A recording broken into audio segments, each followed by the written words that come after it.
Pada dasarnya siapapun boleh mengumpulkan donasi ya, siapapun, perorangan maupun lembaga.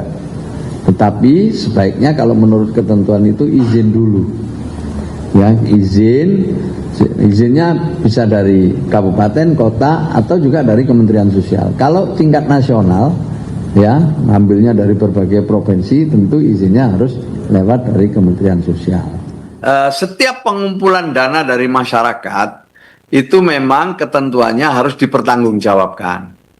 Jadi dipertanggungjawabkan oleh pihak yang mengumpulkan dana. Dalam aturan yang ada itu seharusnya ya diawali dengan mengajukan perizinan. Untuk bantuan bencana izinnya diperbolehkan untuk menyusul. Menteri Sosial Saifullah Yusuf mengingatkan kepatuhan terhadap aturan izin penggalangan dana untuk membantu korban bencana banjir bandang dan tanah longsor di Aceh, Sumatera Utara, dan Sumatera Barat. Pernyataan Mensos ini menuai kritik. Lalu Mensos menjelaskan lagi maksud pernyataannya bahwa dalam kondisi mendesak seperti bencana, siapapun boleh melakukan pengumpulan bantuan. Namun, ini dia, harus tetap melakukan pengurusan izin dan pelaporan usai penyaluran bantuan. Pertanyaannya, mengapa izin penggalangan dana begitu penting?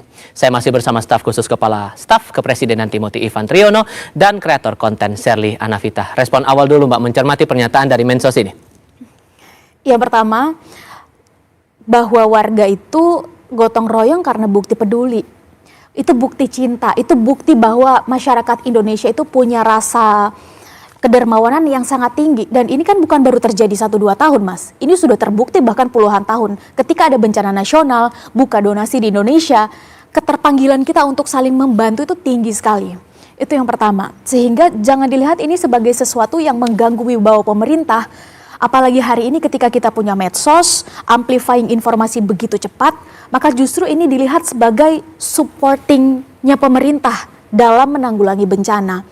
Kalau 3-4 hari kita masih mendengar ini hanya kelihatan mencekamnya di medsos saja, maka wajar ketika masyarakat akhirnya saling urunan tangan untuk apa yang bisa kita lakukan. Apalagi masyarakat yang terdampak di sana melaporkan secara online bahwa kondisi kami saat ini kurang A, kurang B, bahkan untuk makan pun sulit. Tapi kalau kemudian begini, kita coba lihat sisi lainnya. Aturannya kan sudah ada di tahun 1961, sudah ada aturannya, dan semangatnya adalah pertanggungjawaban anggaran itu biar tidak disalahgunakan. Kita kan paham, dulu pernah ada kasus penyalahgunaan, penyelewengan dana donasi, sehingga itulah semangatnya.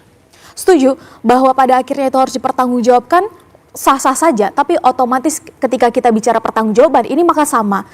Bukan hanya terjadi pada mereka yang mengumpulkan donasi, tapi juga terjadi pada dalam hal ini pemerintah, atau mungkin pihak-pihak dalam hal ini pejabat yang berwenang, ketika mengumpulkan donasi juga harus memberikan auditnya. Ini baru adil. Jangan sampai kita punya dua mata sisi yang tajamnya hanya ke satu pihak, tapi ke pihak lain tidak tajam. Pertanyaan kita adalah kenapa akhirnya ini seolah-olah tajam ke mereka yang belakangan ini cukup mendapat spotlight atau sorotan simpati masyarakat. Karena cepatnya mungkin, atau mungkin karena terlihat jauh lebih terdepan.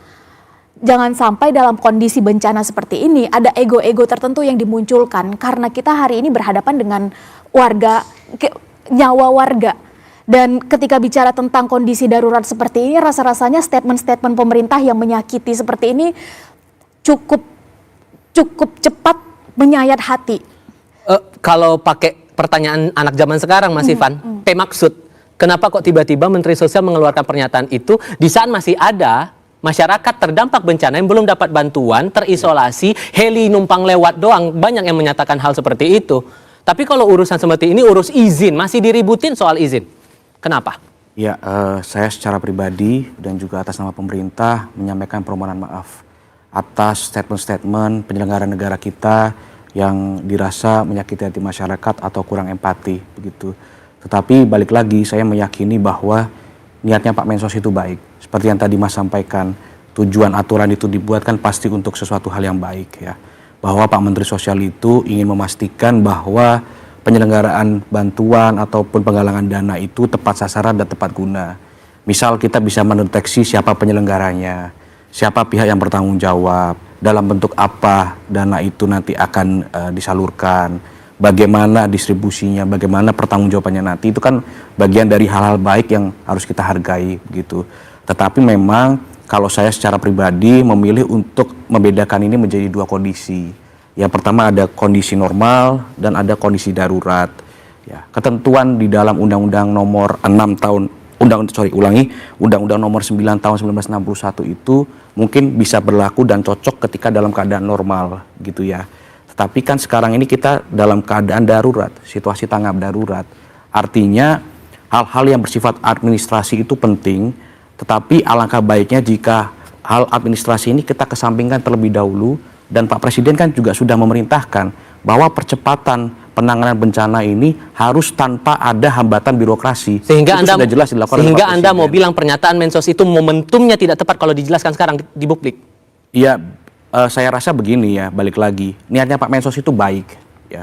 Bahwasanya ada pro kontra di masyarakat, ada pro kontra di publik, ini kan hak dari setiap masyarakat juga berpendapat begitu. Tapi pada prinsipnya begini, Pak Presiden sudah menegaskan balik lagi tanpa ada hambatan birokrasi ya. Dan Pak Presiden bahkan mengapresiasi solidaritas yang dilakukan oleh masyarakat. Pak Presiden juga mengapresiasi gerak bersama antar provinsi. Kan kita lihat nih, pemerintah provinsi Sumatera Utara, Banten, Jawa Tengah, Kalimantan semua kirim donasi juga ke 3 provinsi ini begitu ya. Influencer juga bergerak, seperti Mbak juga bergerak. Itu Pak Presiden sangat mengapresiasi dan bahkan kita akan berikan kemudahan dan kita fasilitasi begitu ya.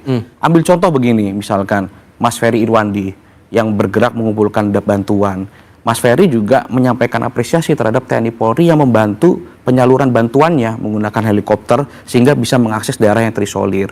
Ya saya ambil contoh lagi misalkan influencer Mas Willy Salim bisa sampai ke titik lokasi terdampak bencana. Ya. Minimal itu ada kontribusi ataupun fasilitasi dari pemerintah daerah, aparat tentara juga yang membuka jalan, begitu. Jadi saya rasa kolaborasi antara pemerintah pusat, pemerintah daerah, masyarakat, relawan itu nyata. Jadi jangan selalu dipertentangkan juga begitu. Selain pernyataan Menteri Sosial itu, tapi soal perizinan itu tadi, Ya. ada juga yang nyindir, ada yang nyinyir soal donasi-donasi penggalangan dana yang dilakukan oleh warga. Kita coba lihat dulu. Orang yang cuma datang sekali seolah-olah paling bekerja di Aceh. Padahal negara udah hadir dari awal. Ada orang baru datang, baru bikin satu posko, ngomong pemerintah ndak ada. Orang per orang cuma nyumbang 10 miliar. Negara udah triliun-triliunan ke Aceh itu, Bu. Jadi yang kayak gitu mohon dijadikan perhatian sehingga ke depan tidak ada lagi informasi yang seolah-olah negara tidak hadir di mana-mana. Padahal negara sudah hadir sejak awal di dalam penanggulangan bencana. Sejauh mana Anda menanggapi pernyataan itu? Meskipun kemudian Ferry Irwandi bilang Pak Endipat sudah menghubungi langsung Ferry Irwandi dan menyatakan permintaan maaf. Ya, kita semua bersyukur ketika dalam hal ini pemerintah atau yang terkait itu minta maaf. Karena kita semua juga tahu bahwa masyarakat Indonesia sangat pemaaf. Tapi poinnya adalah bagaimana mungkin dalam kondisi seperti ini masih ada ego bahwa si ini duluan, si itu duluan, si paling-paling. Ini pertanyaannya adalah empatinya di mana? Itu yang pertama. Dan yang kedua, ini semua kan yang kita bicarakan hulu ya Mas. Hilirnya adalah bagaimana kondisi masyarakat saat ini karena mereka berada pada posisi setelah emergensi otomatis adalah survival mode. Ketika mereka berada pada posisi sedang berusaha bertahan hidup, tapi justru pemerintah atau lembaga terkait atau mereka yang dalam hal ini mewakili masyarakat justru statementnya seperti itu. Dalam hal ini justru kami yang bertanya selaku masyarakat kenapa dibenturkan antara relawan, antara influencer yang dalam hal ini sampai muncul tagar warga bantu warga. Ini kan sebetulnya adalah respon untuk melihat kondisi dan situasi. Kok bantuan belum nyampe-nyampe ya? Ya udah deh kita saling bantu aja. Ini bukan untuk menyerang pihak-pihak tertentu, tapi justru diksi-diksi itu yang justru membuat kita semua jadi bingung. Kenapa jadi seolah-olah yang salah adalah warga yang berusaha mengumpulkan donasi dan hadir langsung di masyarakat. Terakhir, kalaupun harus disampaikan rasa pilunya, sedih rasanya untuk mendengar masyarakat ketika harus mengatakan giliran bantuan asing ditolak, giliran tenaga kerja asing diterima.